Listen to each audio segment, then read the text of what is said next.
Good day everyone! Together with Miss Arabio, we will be discussing victims of abuse. What is abuse? Abuse is when someone hurts or causes emotional stress to someone else. Abuse can affect anyone. It can happen in any kind of relationship, like friendship, romantic relationship, or among family members. Abuse can happen in many ways. Hate crimes directed at people because of their race, religion, abilities, gender, or sexual orientation are also abuse.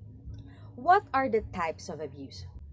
Physical, sexual, and emotional abuse are some of the most common types of abuse.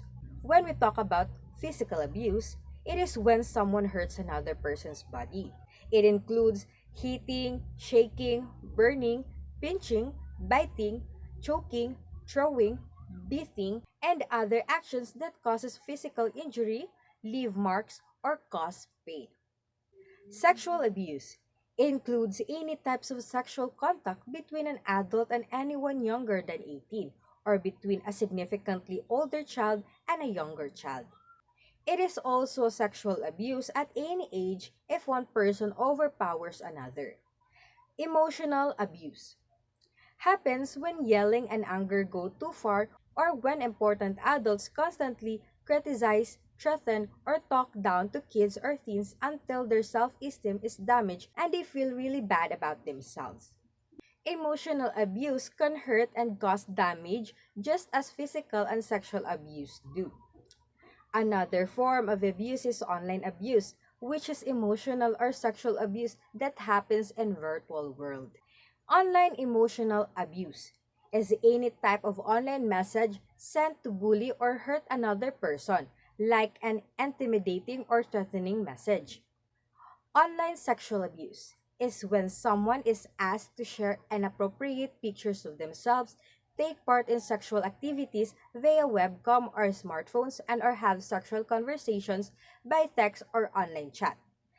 The lasting effects of this abuse include images, videos that can be shared long after the abuse stop. Other types of abuse. First, neglect. It is when a child or teen doesn't have enough food, housing, clothes, medical care, access to school, or supervision. Emotional neglect happens when a parent doesn't provide enough emotional support or rarely pays attention to their child. This isn't when parents don't give their kids something they want, like a new computer or a smartphone. It refers to more basic needs like food, shelter, and love. Second, the domestic violence.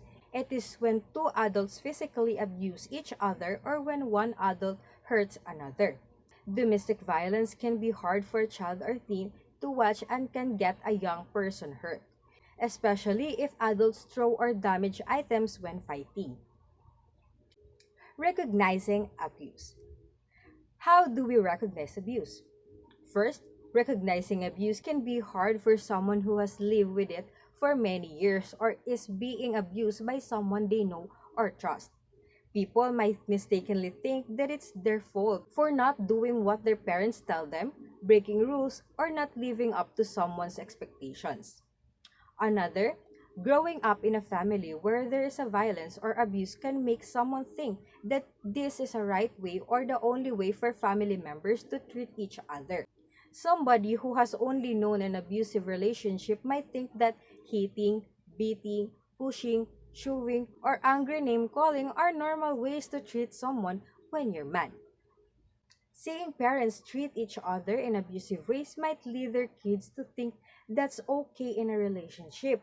But abuse is not a typical or healthy way to treat people. If you're not sure you are being abused or if you suspect a friend, it's always okay to ask trusted adult or friends. Victims of abuse. All children are not fortunate enough to receive an environment which conducive to provide appropriate development opportunities. They are more vulnerable in terms of the risk to their right to survival, development, and protection. These are the children in suffering difficult circumstances. Example of this is a children suffering from abuse. Approximately 4 million cases of child abuse and neglect involving almost 7 million children are reported each year. Abusive behavior comes in any forms, but the common denominator is the emotional effect on the child. What are the effects of abuse? Yelling and anger can happen in lots of parent-teen relationships and friendships. Abuse may affect a person's self-esteem, mood, focus, quality of sleep, or interest in activity they once enjoyed. The effect of abuse can affect every aspect of persons. So, what can stop someone from reporting abuse? People who have been abused often feel afraid, numb, or confused about what happened to them. They may feel guilty, ashamed, and embarrassed and blame themselves. But abuse is never the fault of the person who is being abused, no matter how much the abuser tries to blame others. And now, how can someone who is being abused get help? People who are being abused need to get help. If you need help right away, use the international gesture for help. Holding one hand, put with one thumb, think or palm like this. Then holding four and other fingers down or this, like this. Symbolically trapping the numb by the rest of the fingers. Giving help and support is an important first step. Working with a therapist can help people sort through complicated feelings and reactions that being abused creates. The process can help someone rebuild feelings or safety and confidence. Most teens who get the help they need report feeling much better about themselves. It takes a lot of courage to talk about this kind of thing, and sometimes it takes a while to feel strong enough and talk about it. But that's okay. And in the end, telling a safe person is the bravest thing you can do. I can feel really good to take steps to stay safe and stop abuse from happening. How to prevent the cycle of child abuse? First, high quality. Education increasing the quality education to allow children acquire knowledge, skills, experience that build resilience and reduce risk factors for violence. Build a friendly environment, create a positive school climate and violence-free environment and strengthening relationship between students and teacher. That's for number 2. And the number 3 is implementations of laws.